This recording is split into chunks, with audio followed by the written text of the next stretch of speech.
Hi students, welcome to online class.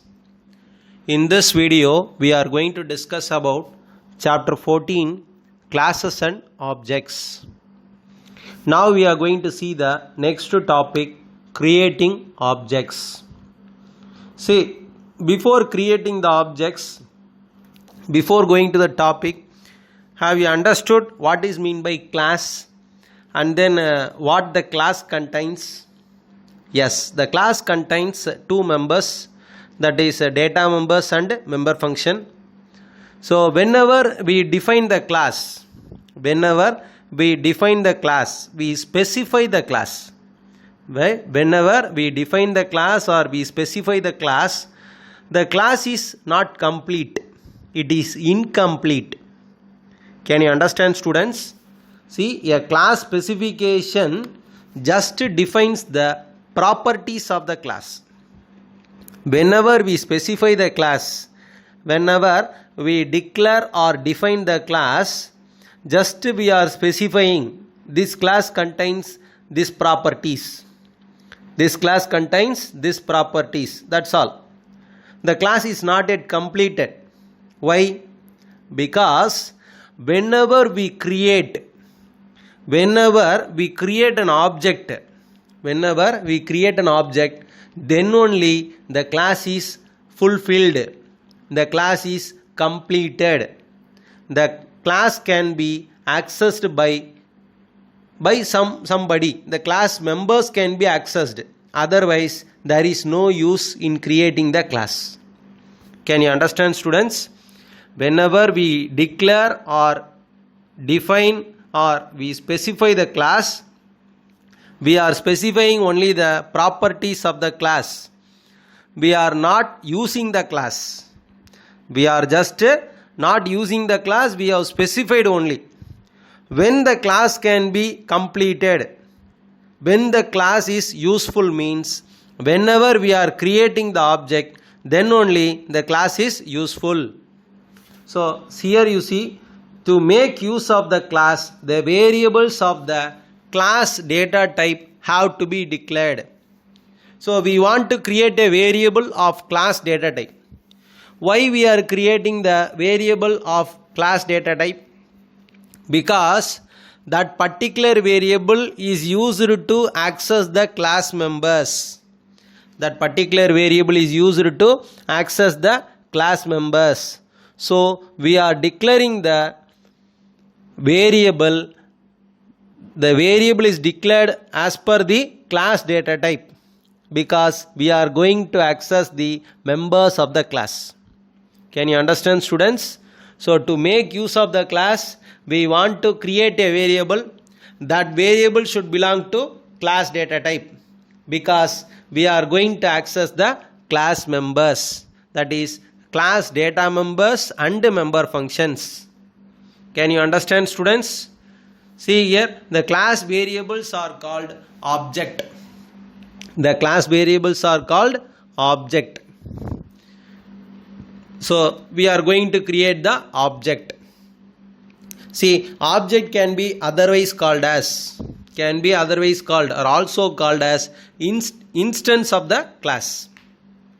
Objects can be otherwise called as instance of the class. So there are two names are there for the object. Object is otherwise called as class variable or otherwise it is called as instance of the class. Now you can see an example, student S. What is mean by student S? Student is a class name, S is the object name. Student is a class name and S is called the object. So from this line you can understand that it is just like an ordinary variable declaration. It is just like an ordinary variable declaration. So int A, float B. So like that they have declared student S. So student is not a data type. You might ask a question, sir, student is not a data type, sir. Student belongs to class name. Yes, it is correct only. Student belongs to class name. So student belongs to class data type. Is it right or not? Student belongs to class data type. So class is a data type. Is it correct or not? Yes, so student belongs to class data type. So now student is changed as a data type. Student belongs to class data type. Now here student is changed as a data type. And S becomes the variable of the data type. S becomes the variable of the data type. So from this line you can understand that in the above statement, S is the instance of the class student. In the above statement, S is called the instance, that is object of the class student. Can you understand, students? So simply specifying the class is not important. It is not useful. Simply defining the class or declaring the class is not useful. We want to create the class variable, that is called object, or otherwise called as instance of the class. So now we are going to see objects can be created by two methods. So there are two ways are there in creating the object. What are the two methods? First object is global object. Then second object is local object. Can you understand, students? There are two methods are there in creating the object. One method is global object method. Then second one is local object method. So first we are going to discuss about global object. So what is mean by global object? If an object is declared outside all the function bodies, if an object is declared outside of all the function bodies, or by placing the names immediately after the closing curly brace of the class declaration.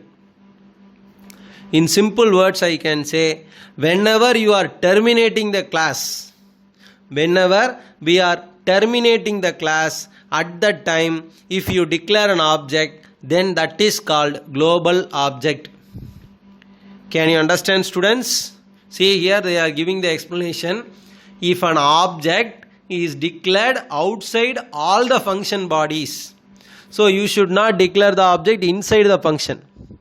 You should not declare an object inside the function, outside of all the function. It may be main function or any function. So outside of all the function bodies, then that is called a global object.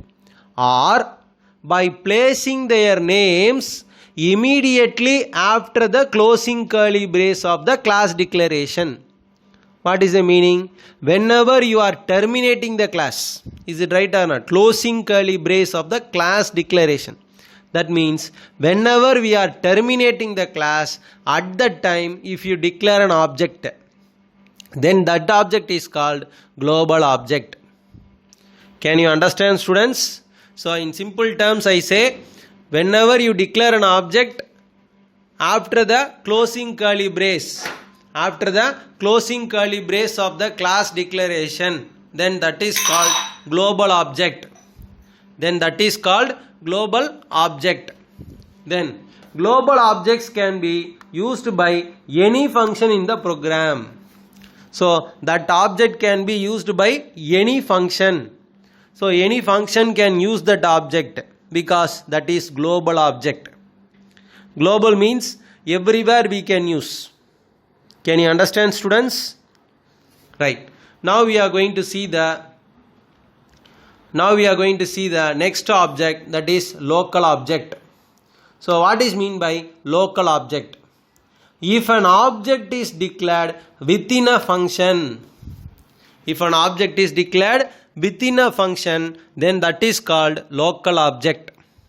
So in simple terms, I can say that whenever an object is declared inside the main function, whenever an object is declared inside the main function, then that object is called local object.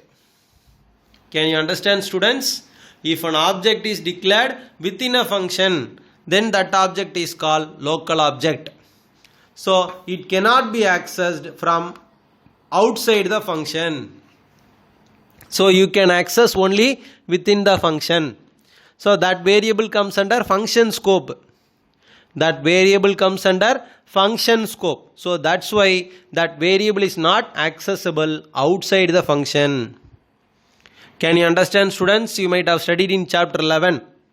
So whenever we declare the object after the closing curly brace, that is before terminating the class, then that object is called global object. Whenever we create an object inside the function, that is inside the main function or on an ordinary function, inside the main function or in an ordinary function, then that object is called local object. Global object is accessible everywhere in the program. Global object is accessible everywhere in the program, but local object is accessible only within the function. Local object is accessible only within the function. It is not accessible outside the function. Can you understand, students? So it cannot be accessed from outside the function. So now let us see the program. From this program you can understand. So difference between global object and local object. So now you see here hash include IO stream, then hash include CON-IO. So console input output. CON-IO means CON-IO, CON-IO. So that is console input output, right? So now you see here using namespace std class add. Class add. So what is the class name? From this line you can understand that add is the class name. Add is the class name. Then see int a comma b. So int a comma b means a data member. A and b are data members. So there is no access specifier. So a and b comes under private access specifier. A and b are called data member that comes under private access specifier. Then they have declared they have used public. So inside the public they have declared another data member int sum. They have declared another data member int sum. Then void get data. So void get data is a member function. Void get data is the member function. So see here a equal to 5, b equal to 10. So values are assigned for the variable a and b. Values are assigned for the variable a and b. Can you understand, students? So here a equal to 5, b equal to 10, then sum is equal to a plus b.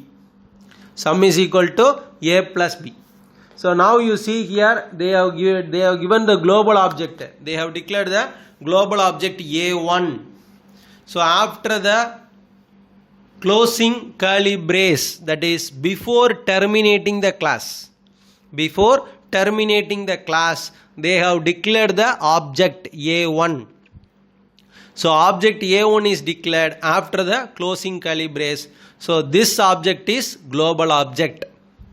Then see the next global object, add a2. Sir, how you can say that add a2 is a global object? What is mean by global object? Global object can be given after the closing curly brace or above all the functions, or we can define outside of all the functions. Is it right or not? Whenever you declare an object after the closing curly brace, or if you declare an object outside of all the function bodies, is it right or not? In the previous slide we have discussed. See here, if an object is declared outside of all the function bodies, so not inside the function, outside the function. So see here, they have declared outside the function, add a2. So a2 is also a global object. A2 is also a global object. But see the main function, inside the main function, add a3. That is a local object. Why? Because it is declared inside the main function. Because it is declared inside the main function. Can you understand, students? So now they are accessing a1.getData. a1.getData. So a1 is an object that is accessing the member function getData. a1 is an object that is accessing the member function getData.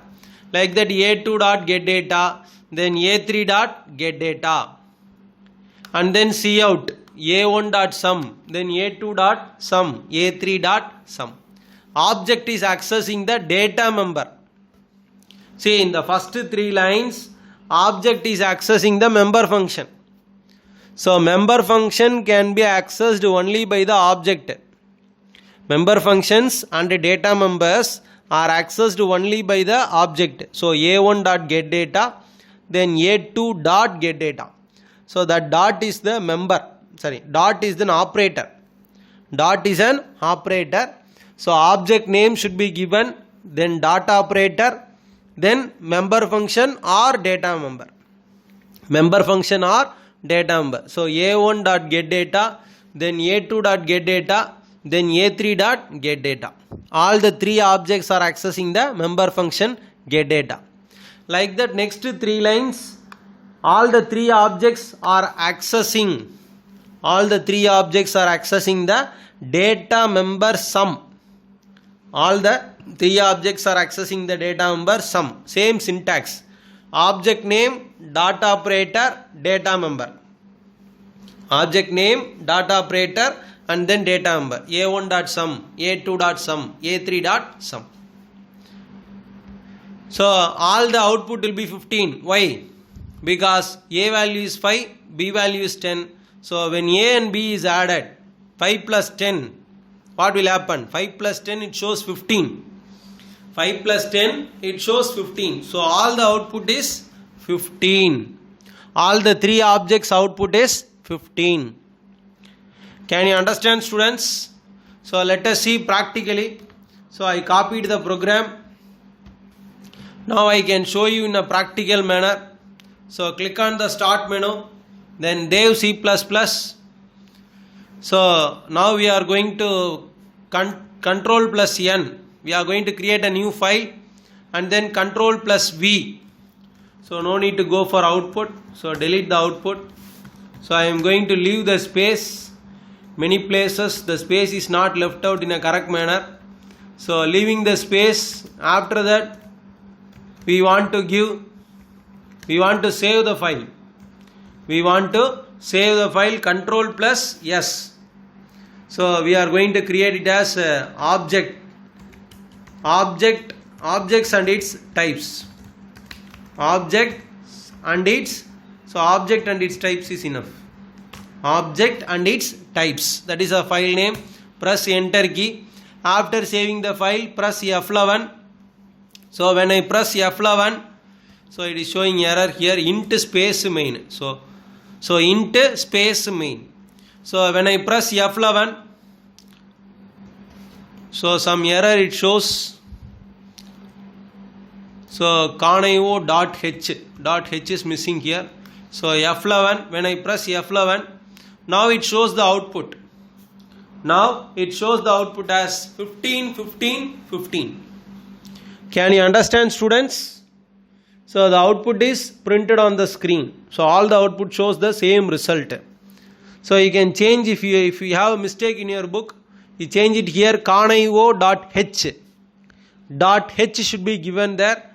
If in your book, if it contains .h, you leave it. If it does not contains, you change it as .h, conio.h. You change it in your book. So I hope you might have understood this video. So what is mean by object? What are the two types of object? There are two objects are there, global object and local object. So global object means after the closing curly brace. Local object means we are declaring the object inside the main function. So that is called local object. And then we know very well about object. Object is otherwise called as instance of the class, or it otherwise called as class variable. So without object, there is no use of creating the class. Without creating the object, there is no use of declaring the class or specifying the class. So object is a very important thing in the concept of class. So I hope you might have understood this video. So let's end the class. So thank you, students.